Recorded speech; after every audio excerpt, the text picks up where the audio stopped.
তোমার জান্নাত আমি আল্লাহ রেডি করে রেখেছি, তুমি মরবা তোমাকে আল্লাহ আমি জান্নাতে প্রবেশ করাই দিব। মুত্তাকি বান্দার কয়টা গুণ আল্লাহ বলেছেন? আমার ডানেই আওয়াজ বেশি রে ভাই, সবাই বলেন না কয়টা গুণ? পাঁচটা। হাত দেখায় বলেন কয়টা? পাঁচটা। এক, মুত্তাকি বান্দা সুখে দুঃখে কি করে? কার জন্য দান করে?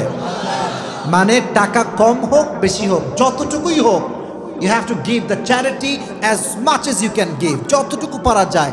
1000 আছে 10 টাকা দেন, 100 আছে 1 টাকা দেন, বাট কন্টিনিউয়াসলি দেন। রাজি আছেন তো ইনশাআল্লাহ? এক নাম্বার সুখে দুঃখে আল্লাহর রাস্তায় দান করবে। দুই, মুত্তাকি বান্দা যে হবে সে কি কন্ট্রোল করবে? রাগকে কন্ট্রোল করবে। তিন, মুত্তাকি বান্দা যে হবে সে মানুষকে সারা জীবন কি করে দিবে যুবক ভাইয়ারা? ক্ষমা করে দিবে। 4 নাম্বার, এটা অনেক দামি গুণ, মুসলমান বান্দার ভুল হতে পারে, অন্যায় হতে পারে, বাট সে ওখানে স্থির থাকে না, সে তওবা করে একজনের কাছে, তিনি কে?